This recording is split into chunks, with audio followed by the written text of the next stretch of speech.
Ponemos la primera del huerto, una imagen que prepara nuestras mentes y nuestros corazones. Se alcanza a distinguir a nuestro Señor Jesucristo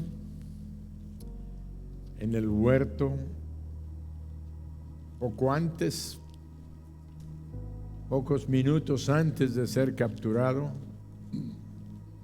Él estaba orando en el huerto de Getsemaní, pidiéndole a Dios que si era posible pasara de él el no tener que tomar esa copa. ¿Y saben qué? En esa ocasión, en ese momento, Jesús tomó una decisión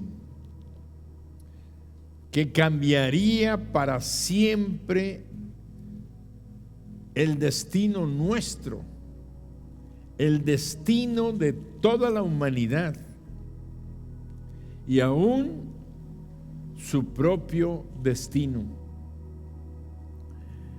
Él eligió no abandonarnos.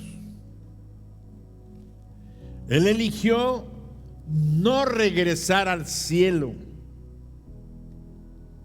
Él tomó una decisión de quedarse y ser traspasado en su costado, sus brazos, sus piernas y azotado, subir a la cruz para poder salvarnos, estar con nosotros y servirnos para siempre.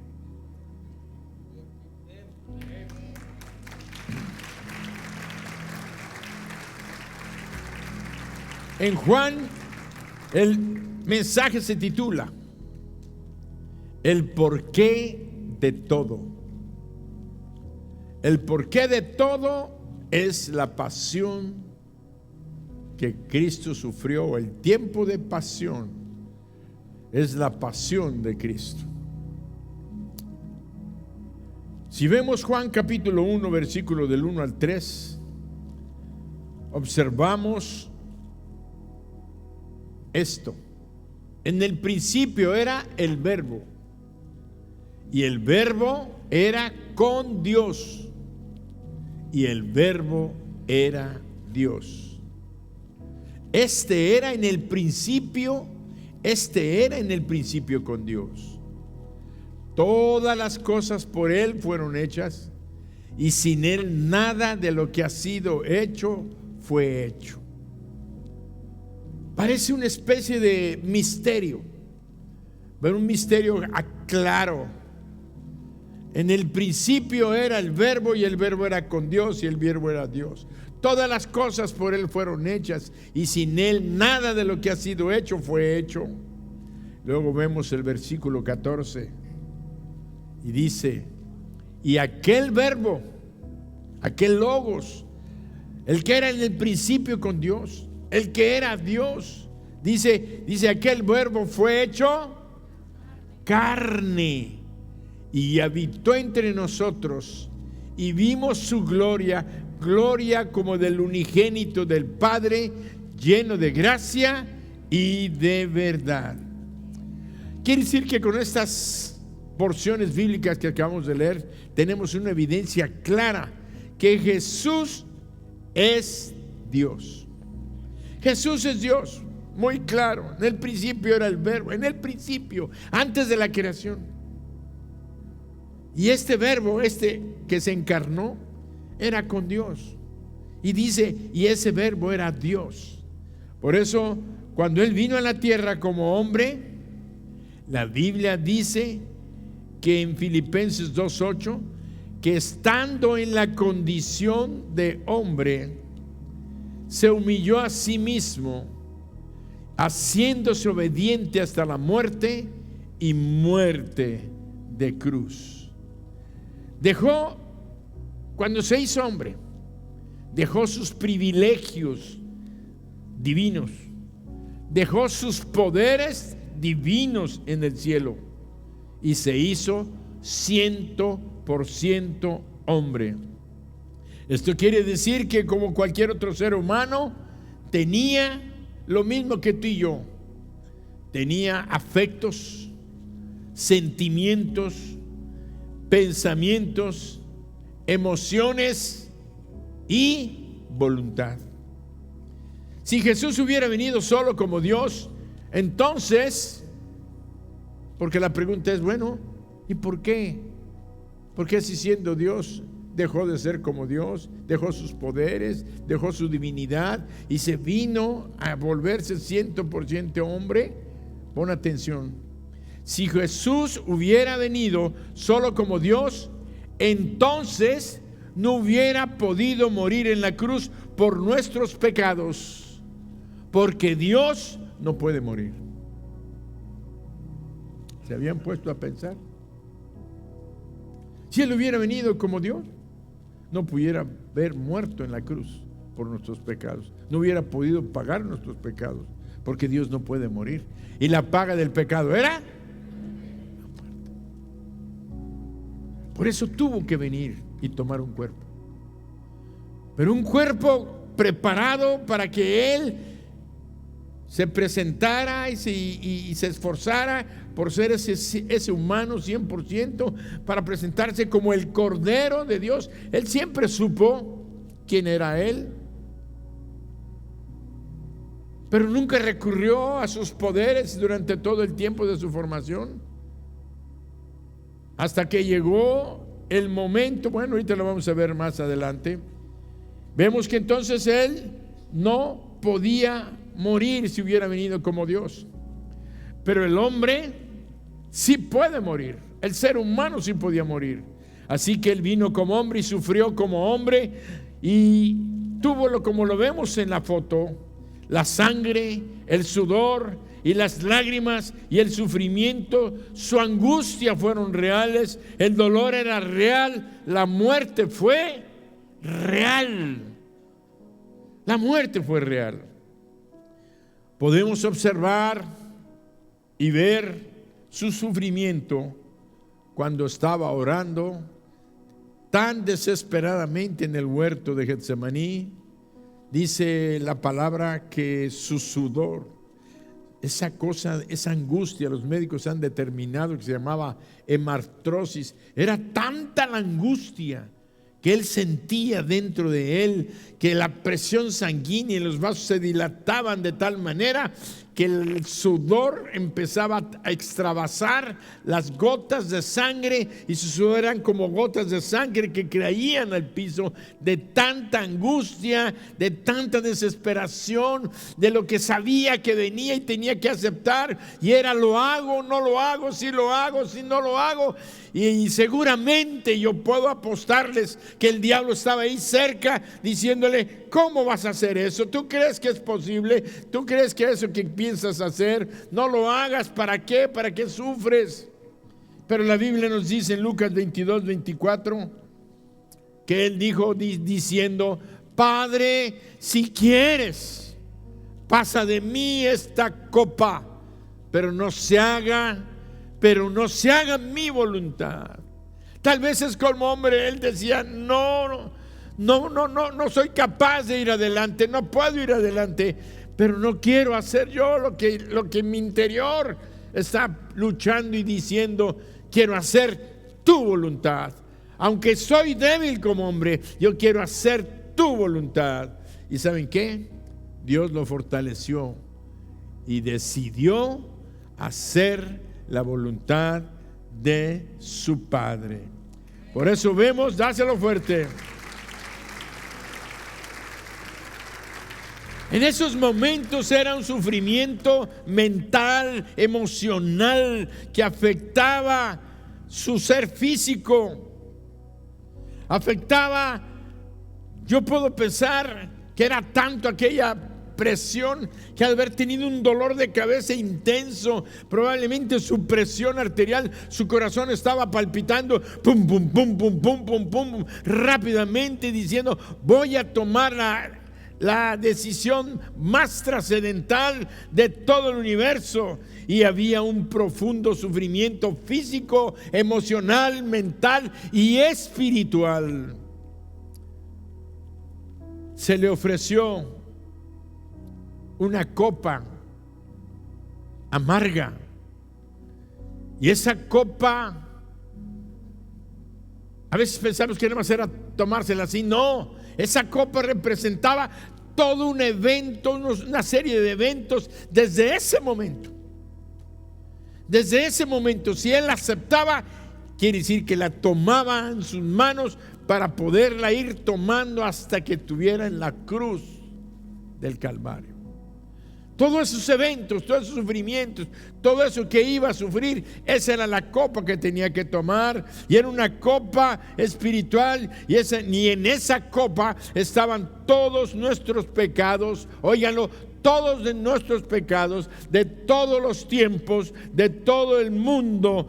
Todos nuestros, los que estamos aquí, los que me están viendo por internet, los que me verán por internet, tus pecados, mis pecados, nuestros pecados estaban en esa copa, y además nuestras maldiciones, porque si él subía a la cruz, tenía que subir a la cruz, las maldiciones eran para las que él se iba a convertir en maldición, porque todo el que era colgado en un madero se volvía maldición, para poder pagar las maldiciones que nosotros traemos de generación en generación.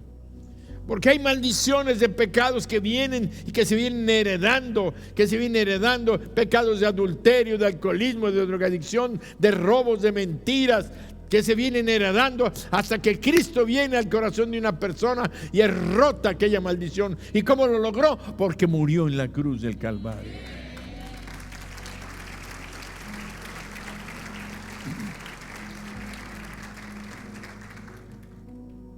Nuestras maldiciones, toda nuestra inmundicia estaba en esa copa. Y beber esa copa significaba que él debía ser separado de su Padre, a quien él amaba. Hasta ese momento, quiero que observen, Jesús nunca, en toda la eternidad, nunca se había separado de su Padre. La razón por la que él pudo hacer todo tipo de milagros cuando caminó sobre la tierra fue que su Padre estuvo con él y estaba con él, porque el Espíritu Santo, el Espíritu del Padre, vino sobre él. Él estaba aquí como humano.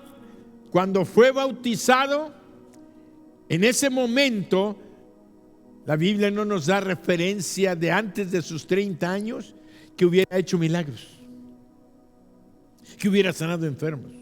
Por ahí quieren inventar que cuando era niño, que quién sabe, puras mentiras que no son bíblicas.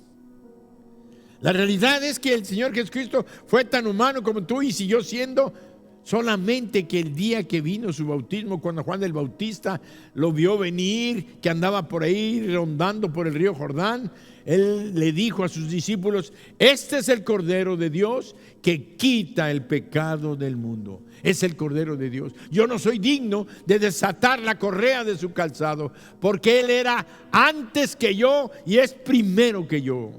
O sea que estaba reconociendo a aquel hombre llamado Jesús, carpintero de Nazaret, hijo de María y conocido como hijo de José. Nosotros sabemos que fue engendrado por el Espíritu, pero de todos modos ahí estaba él yendo al bautismo. Cuando llega con Juan el Bautista le dice: yo debo de ser bautizado por ti. Y él le dice: no, Juan, deja que así cumplamos con toda justicia. Y entonces Juan dejó que él bautizara al Dios eterno, a Jesús. Lo bautiza. Cuando lo sumerge en el agua y lo saca del agua, dice que se abrió el cielo y una voz se oyó que dijo: este es mi Hijo amado, en él tengo complacencia. Y dice que el Espíritu Santo descendió en forma de paloma y se posó sobre su hombro.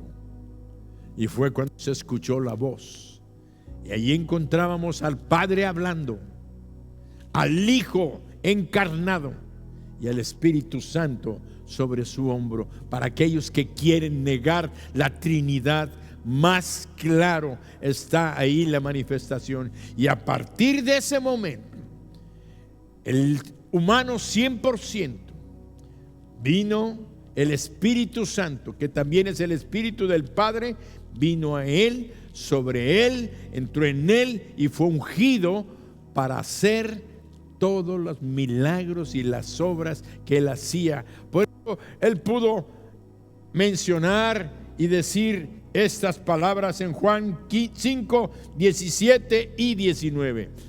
Dice: y Jesús les respondió: mi Padre hasta ahora trabaja y yo trabajo. Respondió entonces Jesús y les dijo: de cierto os digo, no puede el Hijo hacer nada por sí mismo, sino lo que ve hacer al Padre, porque todo lo que el Padre hace, también lo hace el Hijo igualmente o de igual manera. Cada vez que Jesús mencionó al Padre, halló fortaleza y consuelo. Quiere decir que todos esos milagros que él hizo y todo fue porque el Padre, a través del Espíritu Santo, estaba con él y el Espíritu Santo estaba en él obrando los milagros. Así que a Jesús se le dio la oportunidad de elegir, se le dio la oportunidad de beber la copa de nuestros pecados que lo iban a llevar a la muerte, o se le dio la oportunidad de ir al cielo si él rechazaba la copa. ¿Saben qué? Si él rechazaba la copa y decía: Padre, no quiero tomarla, Dios amaba a su Hijo, siempre lo amó, nunca dejó de amarlo, ni dejará de amarlo. Pero fue un momento crítico, un momento en el que él pudo haber dicho: no quiero tomarla, Padre, es demasiado para mí. ¿Qué hubiera pasado? La palabra nos hace entender que el Padre lo hubiera recogido y hubiera dicho: pues vente conmigo, no ha pasado nada, solamente que los millones de seres humanos de todos los tiempos, de toda raza, de toda lengua y de toda nación se van a perder en el infierno para siempre.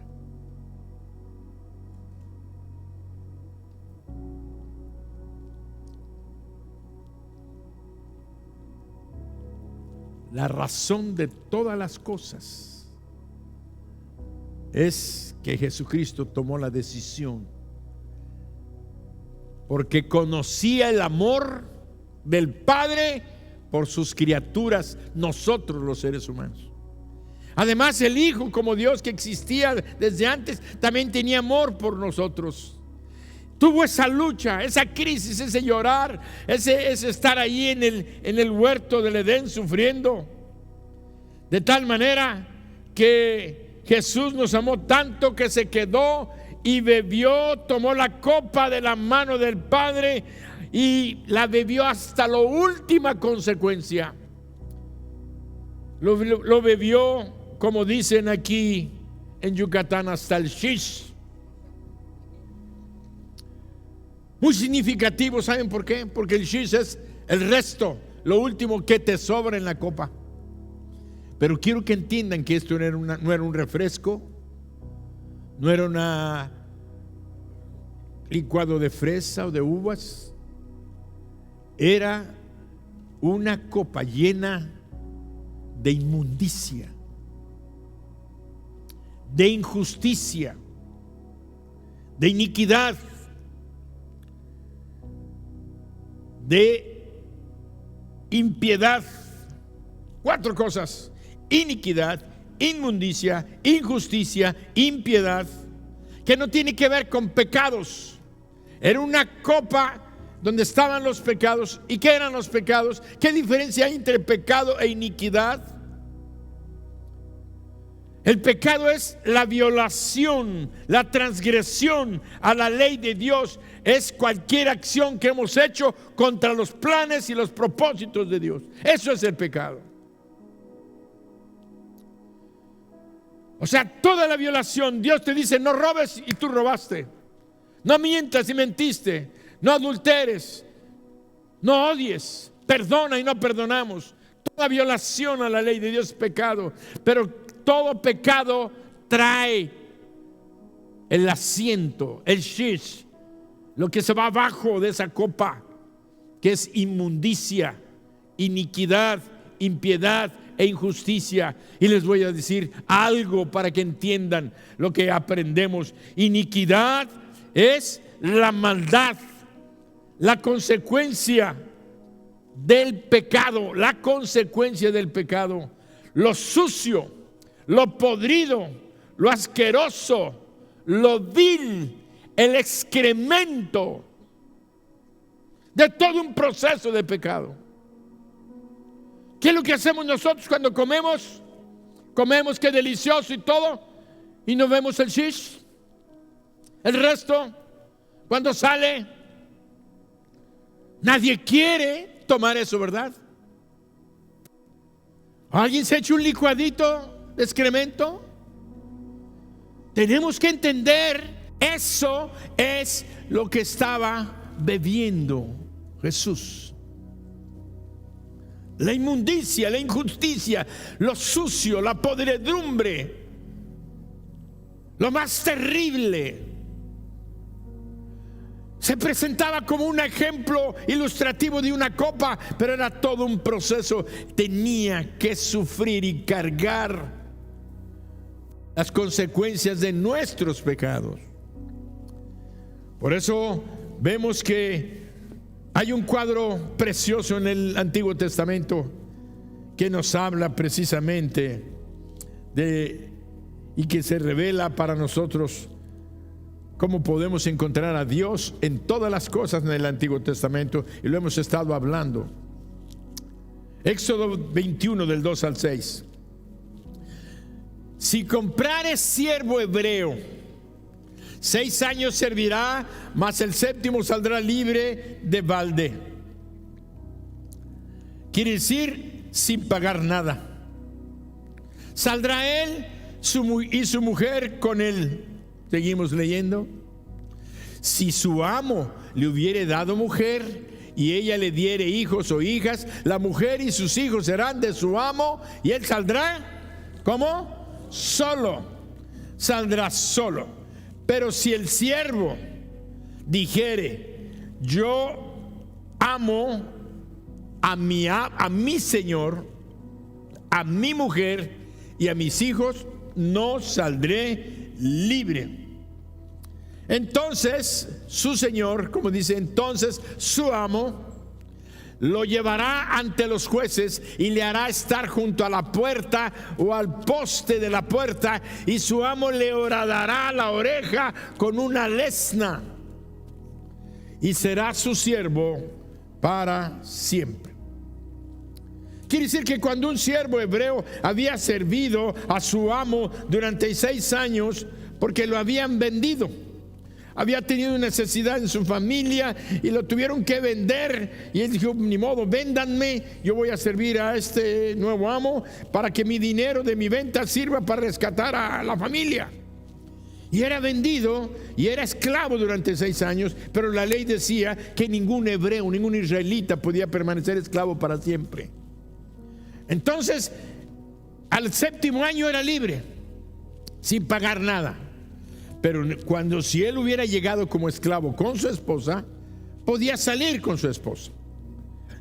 Pero si había llegado solo, porque era un soltero, y el amo le diera una esposa, y durante esos 6 años procrearon hijos, y tuviera hijos, cuando llegara al 7º año, él podía irse solo, pero no podía llevarse a sus hijos ni a su esposa, porque eran esclavos del dueño. De tal manera que dice la palabra: pero si el esclavo dijere, yo amo a mi amo y amo a mi esposa. Si tú te pones a observar, ¿qué pregunta te harías y dirías? ¿Tú crees que un esclavo a los 6 años que ya se va a quedar o se va a ir? Se va a ir. Pero si tiene a su esposa, pues se va.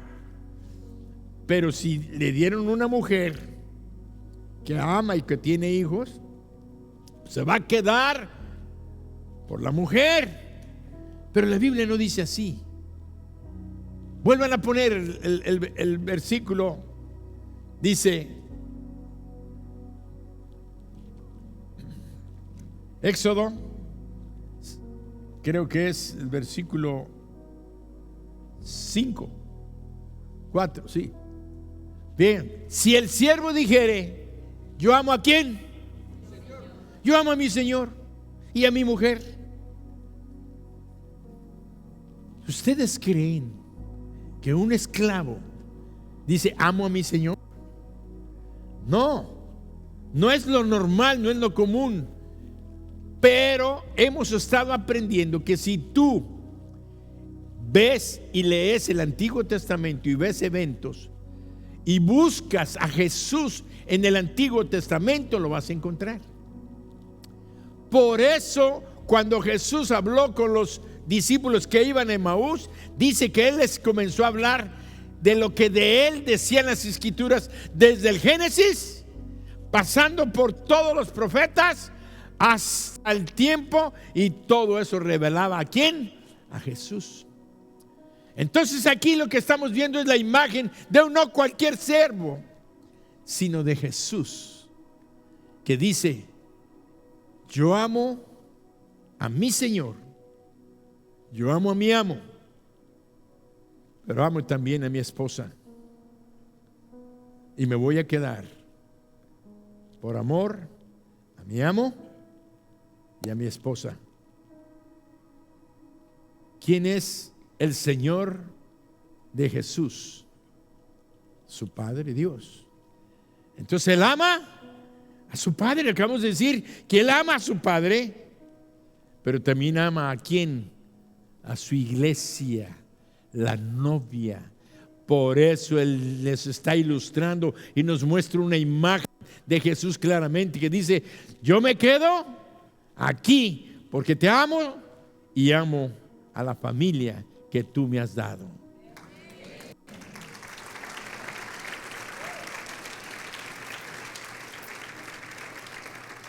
Pero ¿qué había que hacer? ¿Qué había que hacer? Ese sirviente tenía que pagar un precio. No le costaba nada salir libre, pero si se quedaba, tenía que hacer una ofrenda de sangre y una huella que lo marcara. Lo tenían que llevar ante una puerta y con una lesna. Las lesnas hay de dos tipos, que tienen una punta y hay unas que tienen como un sacabocado para agujerar los cinturones, que hace un agujero. Entonces con esa lesna que hace agujero y cortaba un pedazo de la carne, jalaban el lóbulo de la oreja, se lo ponían y con un martillo, y de ese ¡pau! Le daban, pringaba la sangre, salía la oreja, sangre un montón, el lobo de la oreja, se manchaba el marco de la puerta con sangre y le ponían un palo ahí para que no se cerrara el agujero y después quedara el agujero, y cuando lo vieran iban a ver que él era un esclavo voluntario que se había quedado voluntariamente por amor a su familia, pero era un esclavo para siempre. No podía decir me voy, no, ya era un esclavo para siempre. Entonces, ¿qué es lo que pasó? Nuestro Señor Jesucristo dijo, ¿tomo la copa? Sí, porque te amo, Señor, y yo sé, Padre, que tú amas a esta humanidad, y además esa humanidad que tú me des va a ser mi iglesia, va a ser mi cuerpo, va a ser mi novia. Entonces me quedo, aunque tenga que pagar el precio y sea perforado mis manos y mis pies. ¿Ven cómo si está en el Antiguo Testamento el Señor Jesús? Amén. No, yo me gozo con aprender estas cosas.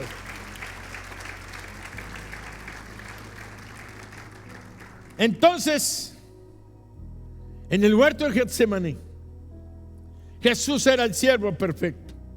Eligió no salir libre, sino que se quedó en la tierra porque amaba a su padre y amaba a su novia, la iglesia, y por eso fue más tarde azotado, traspasado con una corona de espinas. Le pusieron clavos, una lanza de un soldado romano le perforó el costado. Por eso nosotros tenemos que entender una cosa: no tenía que hacerlo, pero eligió hacerlo por ti y por mí y por amor a su Padre. Amén.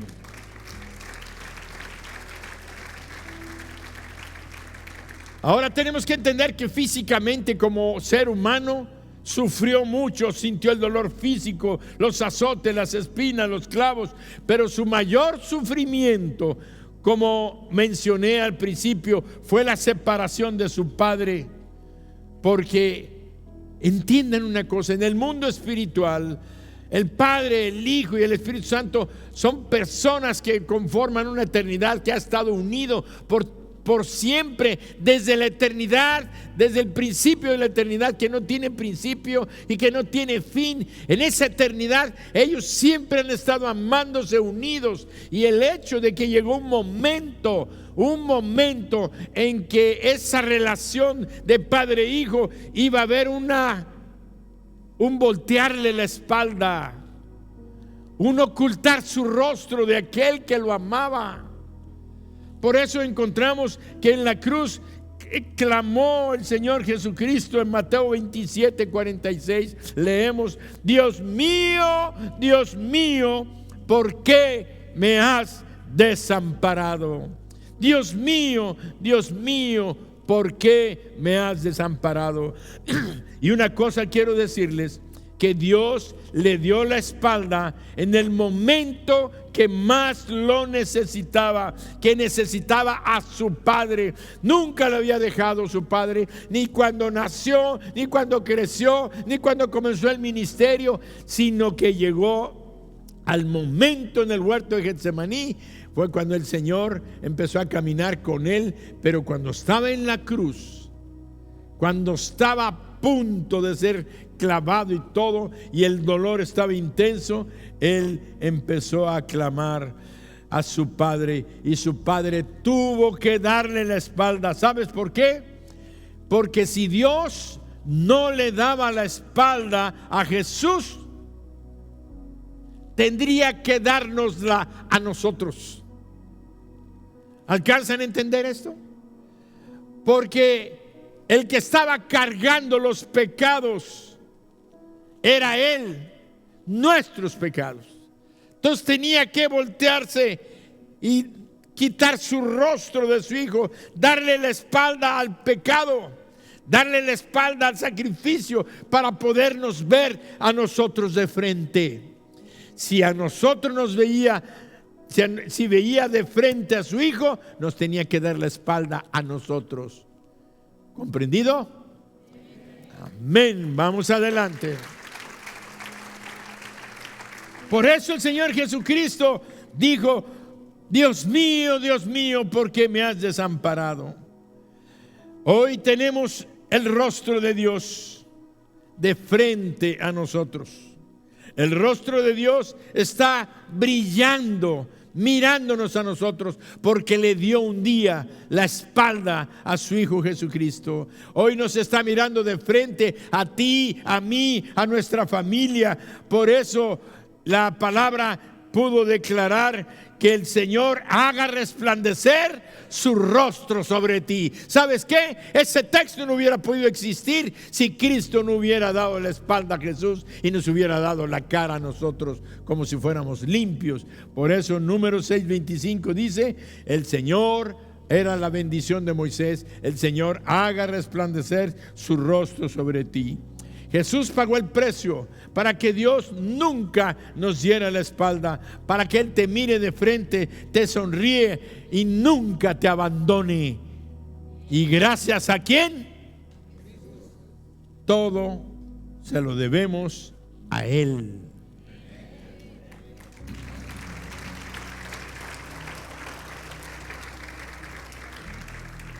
Le dio la espalda a Jesús porque tenía que castigarlo por nuestro pecado. Lo tenía que castigar porque Dios es santo, Dios es justo, y Dios no podía dejar que el pecado quedara sin castigo. Él es el juez, el Dios de todo el universo. Pero como Padre, Dios siempre se ha revelado como Padre. Creo firmemente que Él lloró. Yo creo firmemente que el Padre sufrió y lloró.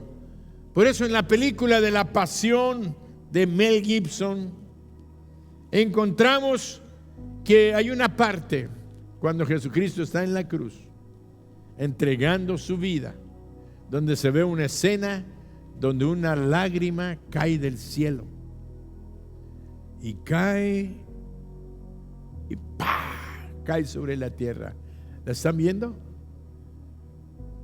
¿La vuelven a pasar otra vez? Regrésenla. Vean.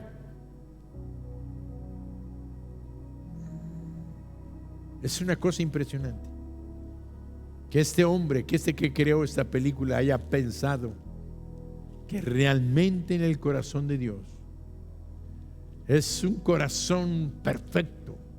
Él sabe amar, sabe entristecerse, sabe dolerse, y se dolió cuando tuvo que entregar a su hijo por ti y por mí, pero no se arrepintió, porque el gozo que tenía el hijo y el gozo que tenía en él fue que nos iba a ver salvos y con oportunidad de un día estar en el cielo y no estar condenados por toda la eternidad para toda la humanidad, de todas las razas, naciones y lenguas, gracias a que Él tomó aquella decisión, aquella ocasión cuando estaba en el huerto de Getsemaní.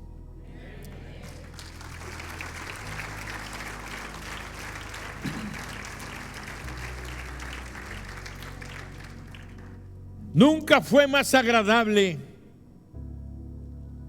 para el Padre ver el amor de su Hijo por Él. ¿No acabamos de ver qué dijo el siervo? ¿Qué dijo el siervo? Por amor a mi amo y por amor a la iglesia. Por amor a ti, Padre, le estaba diciendo allá en aquella ilustración del siervo. Le estaba diciendo por amor a ti, Padre. Y nunca se sintió más contento el Padre que ver a su Hijo entregando su vida quebrantado para que agradarlo a Él, para complacerlo a Él. Por eso en Juan 10, 17 y 18 el Señor Jesucristo dijo: por eso me ama el Padre, porque yo pongo mi vida para volverla a tomar. Nadie me la quita, sino que yo de mí mismo la pongo. Tengo poder para ponerla y tengo poder para volverla a tomar. Este mandamiento recibí de mi Padre. Tengo el poder para ponerla y tengo el poder para volverla a tomar. ¿Pudo no haberlo entregado su vida? Pudo. Pero no lo hizo, sí la puso. Y además, después el Padre, cuando Él la puso, el Padre lo resucita de entre los muertos. Amén.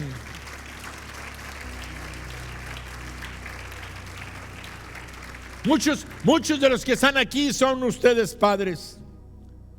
Ustedes aman a sus hijos y los aman todo el tiempo. Pero a veces su hijo hará algo especial por amor por nosotros como padres. A veces nuestros hijos hacen algo por amor a nosotros.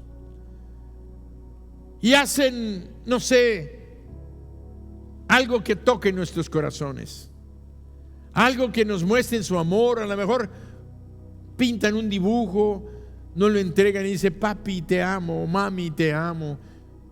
A veces como veo a Elías que iba caminando, porque cuando llegue se queda en la casa de ustedes en la noche, me dice Dani, papá, ¿me lo llevas a la casa? Y sí, y me dice Elías, me dice, Abito, vámonos caminando, como vivimos a 4 cuadras, vámonos caminando, no vamos en el carro, vámonos caminando. Le gusta caminar en la noche, oír los perros y caminamos ahí, vamos. Y hay unos bugambilias que salen de las casas y que salen con sus flores a un lado. Dice, espérate, Vito, vaya, arranca una flor. ¿Para quién es? Para mi mamá. Yo no sé qué habrá sentido su mamá, que llegue y le entregue una flor. Esas son muestras de un hijo que ama y que tiene detalles. Yo sé que Dios sintió lo mismo por su hijo cuando él estaba en la cruz, porque su hijo estaba entregándole una muestra de amor al Padre. Acuérdense el siervo, por cuanto amo a mi Padre, amo a mi amo y amo a la iglesia, me voy a quedar prisionero, esclavo. Y en este caso no era prisionero, sino Jesucristo entregando su vida.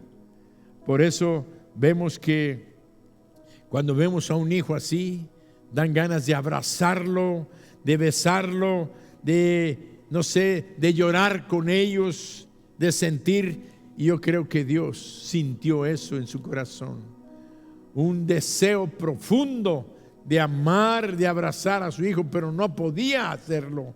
Tenía que dejarlo para que fuera castigado hasta lo máximo de nuestros pecados, porque Él cargó el pecado de todos nosotros, era el sufrimiento, y tuvo que darle la espalda para podernos dar la cara a nosotros. Por eso cuando Él exclamó, lama, lama sabactani, quiso decir, Dios mío, ¿por qué me has desamparado? Por eso, padres, si su hijo está sufriendo, aunque él mismo se lo haya buscado, ustedes le dan ganas de llorar. ¿No nos dan ganas de llorar cuando nuestros hijos están sufriendo por problemas que ellos se buscaron? Podemos decir que el Señor Jesucristo voluntariamente dijo, me busco el problema, Padre, tengo que cargar, pero por el bien de ellos. Y el Padre tuvo que llorar. Y yo sé que lloró. Y eso de la película es una cosa maravillosa, de ver cuánto ama al Padre aquel que nos amó a nosotros. Por eso vemos lo que dice 2 Corintios 5:21, dice, al que no conoció pecado, por nosotros lo hizo pecado, para que nosotros fuéramos hechos justicia de Dios en él. Al que no conoció pecado. Por eso vemos, Jesús era inocente. Él no conoció pecado, no cometió pecado. Sin embargo, Él fue hecho pecado porque los tomó, los hizo propios y hizo que el pecado fuera pagado con su sangre preciosa, limpia y sin culpa. Por eso vemos que en la escena, cuando en la misma película de la Pasión, hay una escena donde están latigueando al Señor, ya está amarrado ahí en el postre, en el pretorio romano, está amarrado, está azotado, variado, ya le habían dado las varas, está totalmente herido y estaban los guardias azotándole y él cae y se está ahí y ya los guardias se quedan parados y de repente ven que él con las metales en sus dedos empieza a pararse y empieza con trabajo y empieza, se va levantando, se quedan los guardias, dijeron se vuelve a levantar. Entonces el que está en la mesa ve que se puso a levantar y dice, a ver, péguenle con este Entonces les entrega el látigo de las 7 puntas con los pedazos de metal, con los pedazos de hueso, y entonces con eso le empiezan a azotar, le empiezan a desgarrar la espalda, y él se levanta, y la gente en ese momento como querían decir: no te levantes, quédate ahí, ya no te levantes, te van a golpear más. Pero él se levantó porque sabía, ¿saben qué sabía? Que con cada latigazo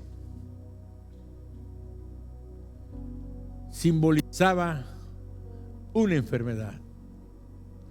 Se dice que los 39 latigazos que le implacaron, más las 7 ramas o 7 que eran puntas, era hipertensión, dolor de cabeza, cáncer, tumores, sida, todo, cada herida, cada enfermedad fue pagada en el cuerpo del Señor Jesucristo. Por eso el profeta no se equivoca cuando dice que por su llaga fuimos nosotros curados.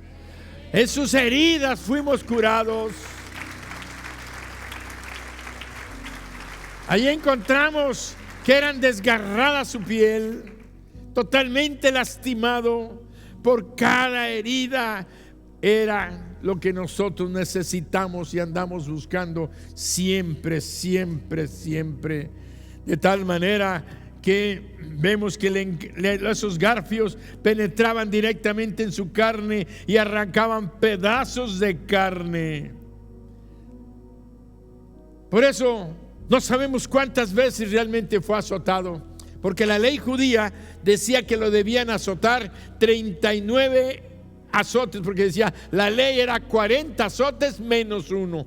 No me entiendo por qué 40 menos 1, pero así decía la ley judía.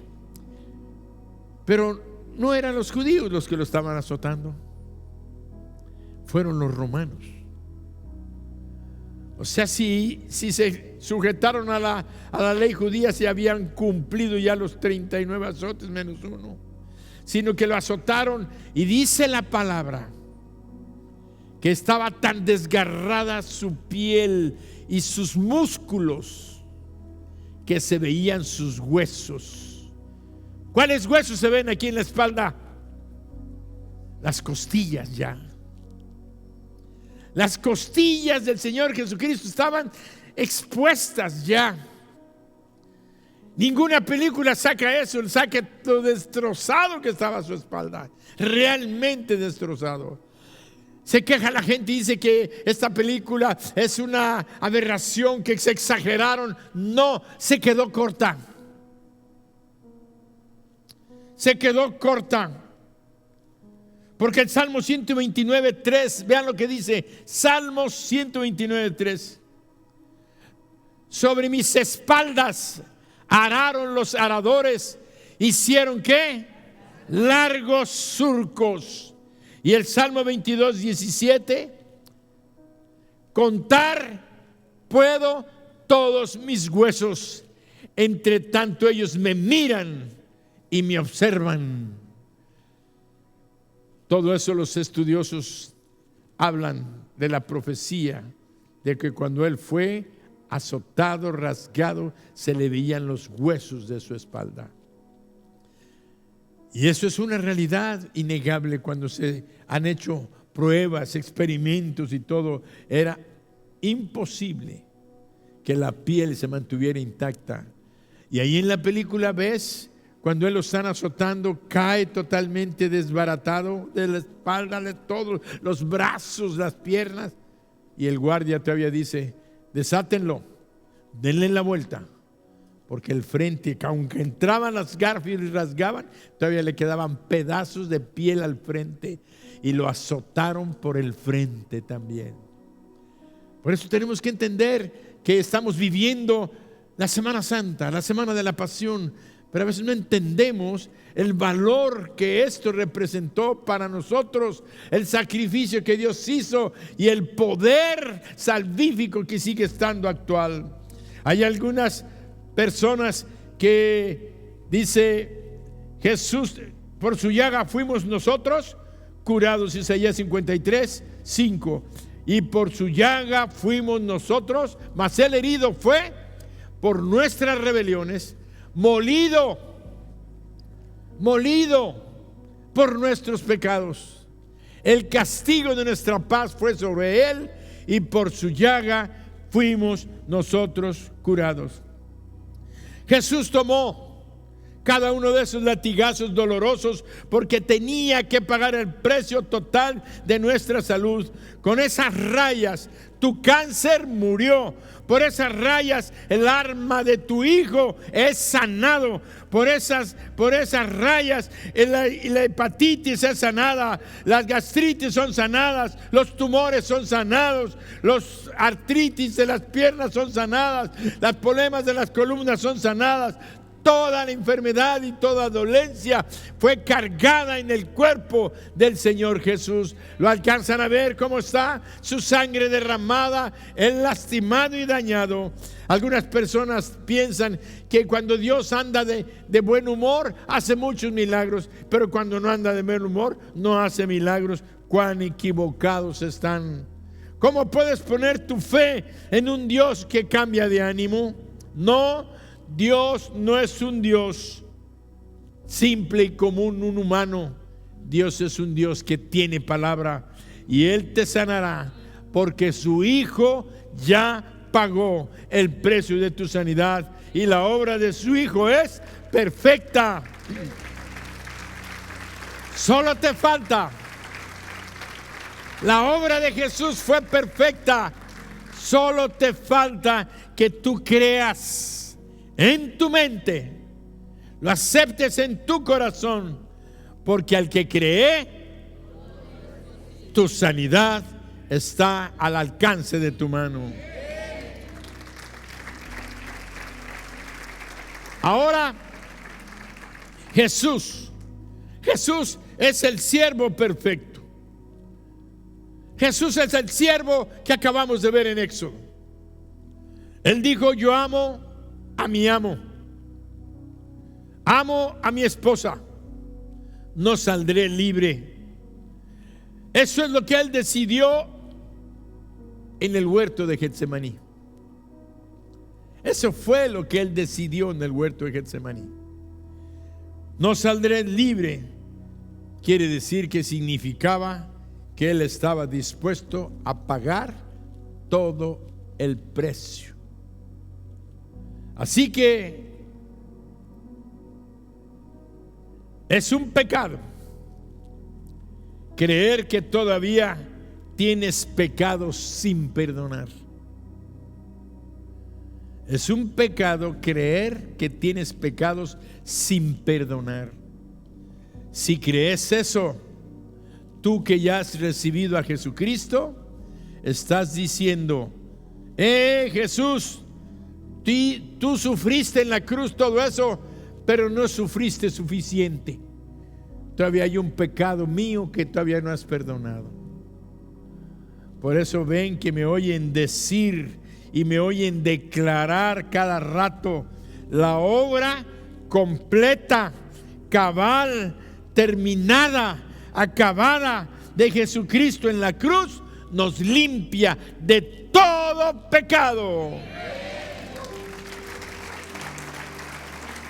Por eso me escuchan y nunca voy a terminar hasta el día que Dios me llame a su presencia. La obra de Jesucristo fue una obra completa, cabal, terminada, totalmente para limpiar cualquier pecado. Y si tú has recibido a Jesucristo en tu corazón, todos tus pecados han sido perdonados. Deja de decir: es que esto no. Por eso podemos presentarnos ante la cena para participar del pan y del vino, porque hemos sido justificados, limpiados totalmente, y podemos presentarnos a la mesa del Señor.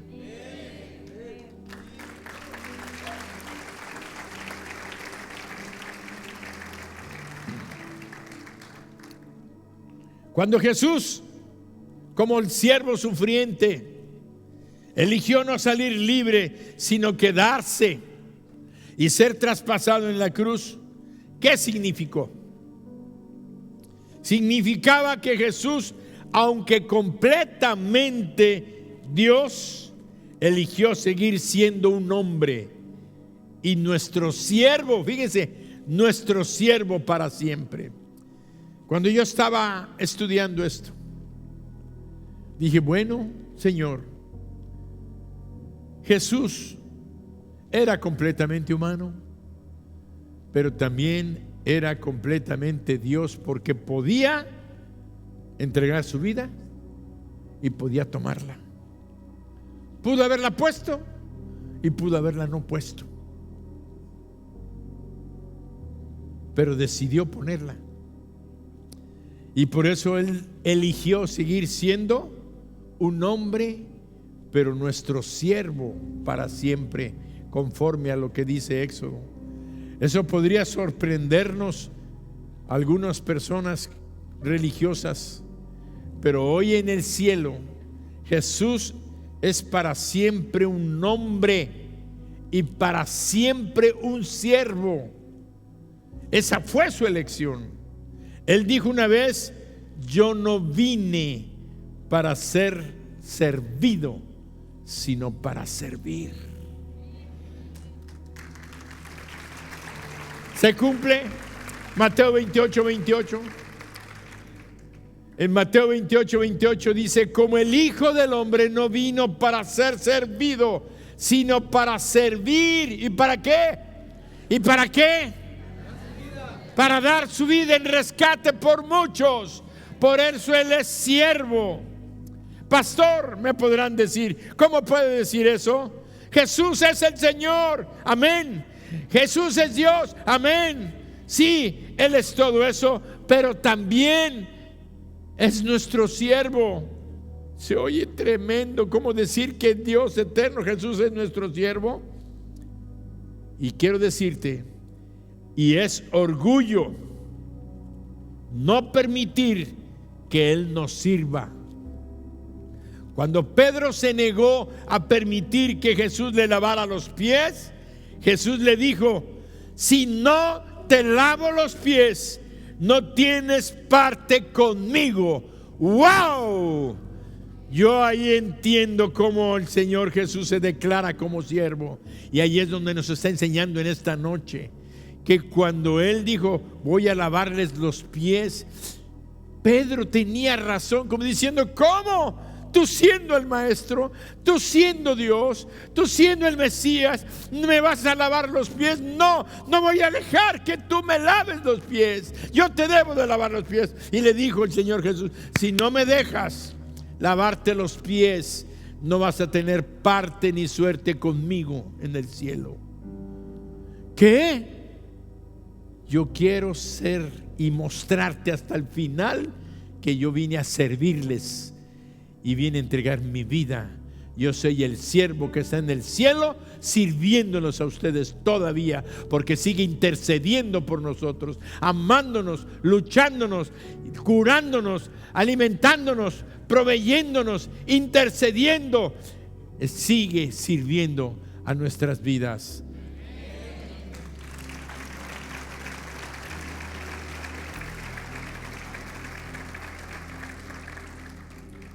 Uno de los criminales que fue crucificado con Jesús dijo de sí mismo y del otro ladrón: merecemos morir por nuestras malas obras, pero este hombre no ha hecho nada malo. Luego se volvió a Jesús y le dijo: Señor, acuérdate cuando vengas en tu reino.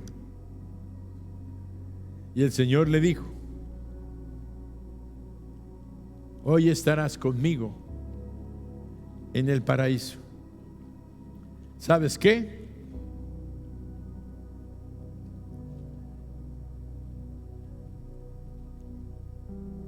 El Señor Jesús es el siervo por excelencia. Vino a servir. Y al siervo, para que haga algo, ¿qué tenemos que hacer? Piensen, pedirle que haga algo. Él está esperando que tú le pidas lo que tiene que hacer. Por eso Él dijo: pedid en mi nombre, porque yo lo voy a hacer. ¿Qué le dijo el ladrón, el asesino que estaba junto a Él? Acuérdate de mí cuando estuvieres en su reino. ¿Sabes qué? Yo puedo pensar que en ese momento que él estaba sufriendo tan terriblemente, el hecho de que aquel criminal le dijera: acuérdate de mí, yo estoy aquí por lo que yo hice, pero tú no hiciste nada malo. ¿Saben qué? Yo siento que él, como siervo, al hecho de que alguien le estuviera pidiendo, podía servir hasta el último instante de su vida, servir a alguien que estaba a punto de entrar en el infierno. Pidió y él le pudo dar. Fue como un refrigerio, como un balde de agua fría que llegó a refrescar al Señor. Saber que pudo bendecir a alguien hasta en el último instante de su existencia.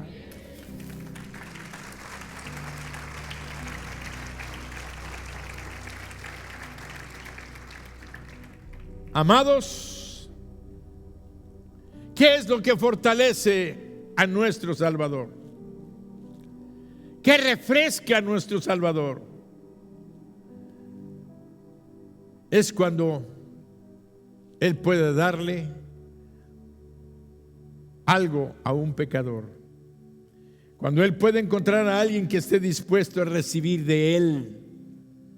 Es lo que le da ese refresco. Porque a Jesús le encanta servir.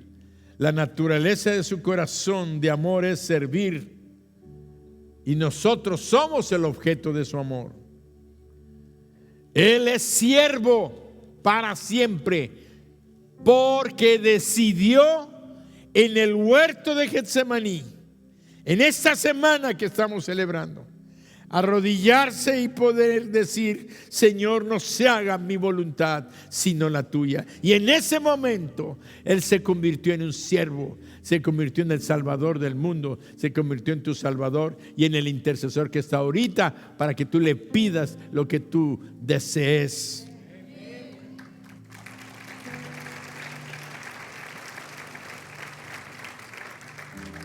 Por eso, si estás enfermo o enferma, acércate a Él esta noche y dile: Señor, necesito ser sanado. Si tú crees que cada latigazo, que cada herida fue para que tú fueras sanado, hoy es tu tiempo y tu oportunidad de que seas sano. Y termino antes de que llamarlos a la administración. Supongamos que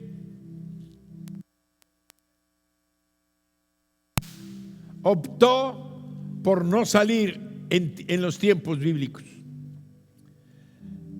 Ahora imagina que después de que él y su esposa se hayan dormido,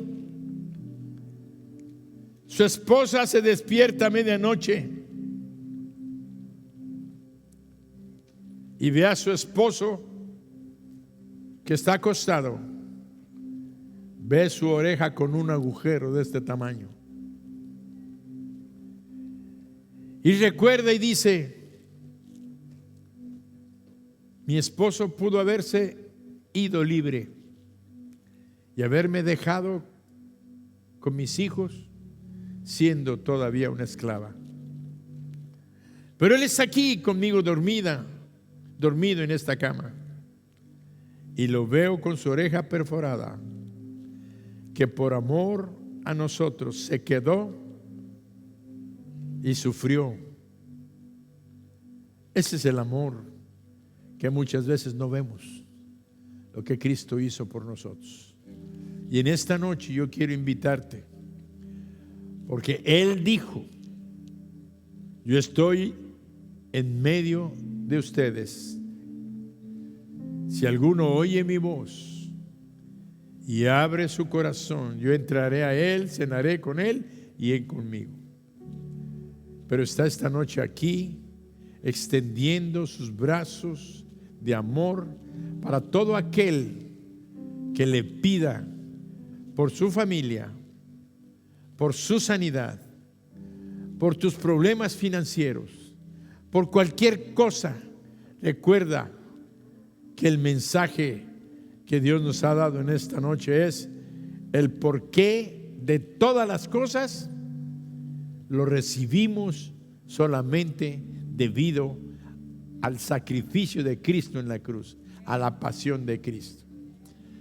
Por eso en esta noche yo quiero dar la oportunidad a todos aquellos que creen en su mente y en su corazón que Jesucristo es poderoso para sanar, limpiar sus pecados.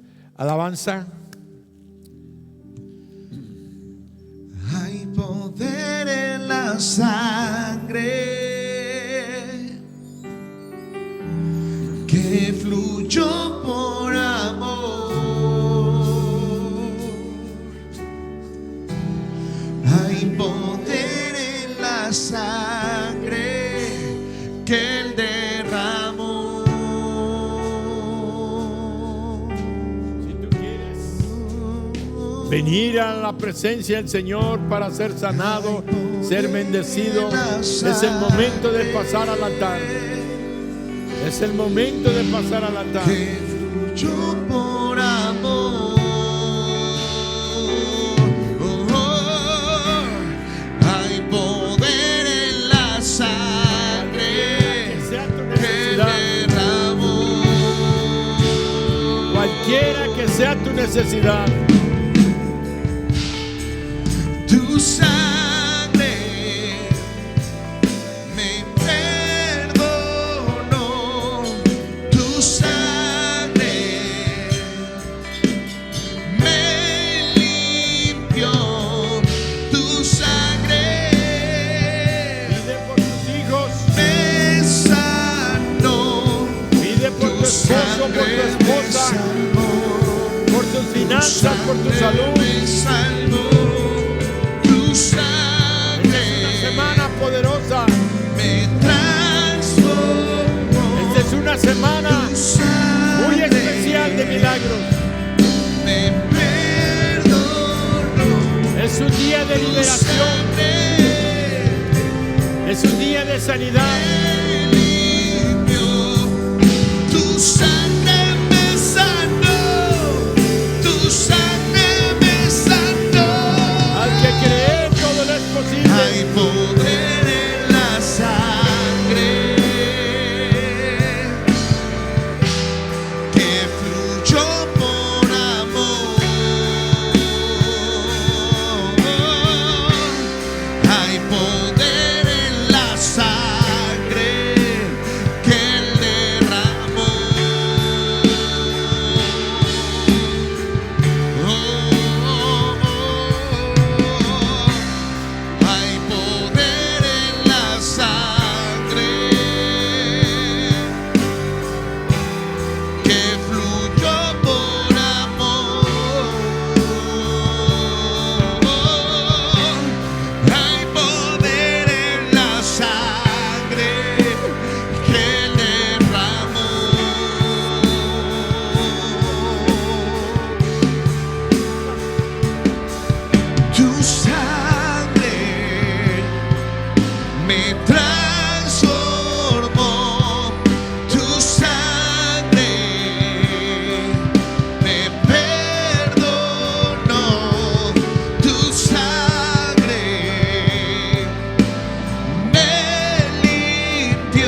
poder en la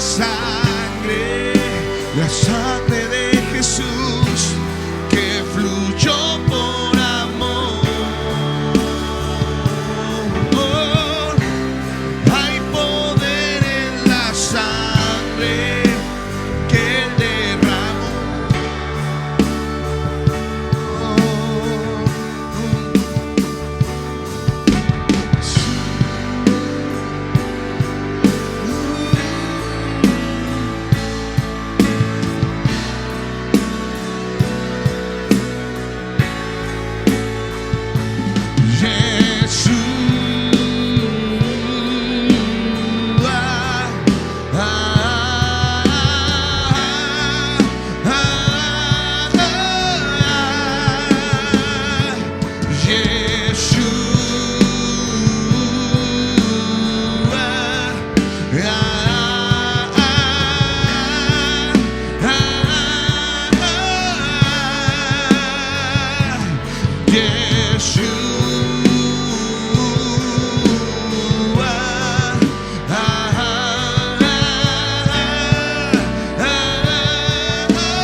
precioso Hijo de Dios, recibe toda la gloria, recibe toda la honra, precioso Hijo de Dios, Hijo de Dios.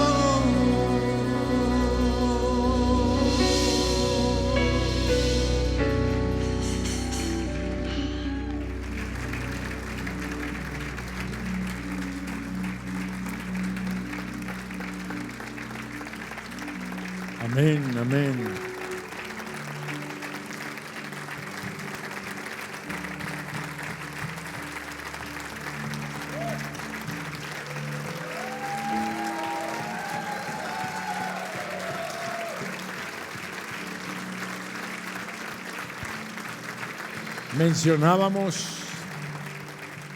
Mencionábamos que cuando la esposa de aquel que pudo haber salido libre y no salió, y le perforaron su oreja, que cuando él dormía ella veía su perforación y decía: gracias a que él se quedó y fue perforado, es que yo tengo su compañía. Nosotros, como la novia, él se quedó, no se fue.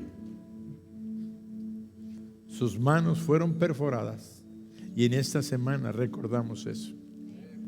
No se te olvide que fue grande su amor por nosotros.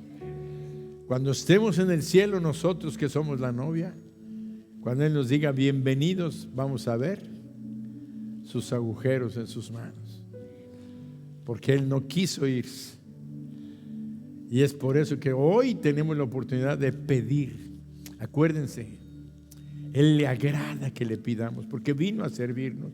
Su corazón es de siervo. Por eso cuando yo veo a la gente que sirve, los servidores, los que cantan, los maestros, los niños, todo el que está sirviendo, que no lo haga por una vanagloria personal, que lo haga por el corazón de Jesús. Que si venimos a dar clases, que si venimos a enseñar, que si venimos a atender a los niños, que si venimos a ministrar, que si venimos a predicar, hacerlo por el amor del que nos dio su vida. Por eso en esta noche salgan felices, gocen esta semana mayor. No es para que se pongan tristes, sino al contrario, digan: qué entendimiento Dios me ha dado para valorar lo que Él hizo por mí. En aquella oración del huerto donde dijo: que no pase, no se haga mi voluntad, sino la tuya, Señor. Y por eso estamos hoy bendecidos, prosperando y en victoria. Y una cosa, el precio que se pagó fue muy alto. Vimos sus heridas, vimos su sangre. Bueno, eso que te demuestre que el milagro tuyo ya está en camino. Amén. Que Dios les bendiga. Que tengan una preciosa semana. Amén.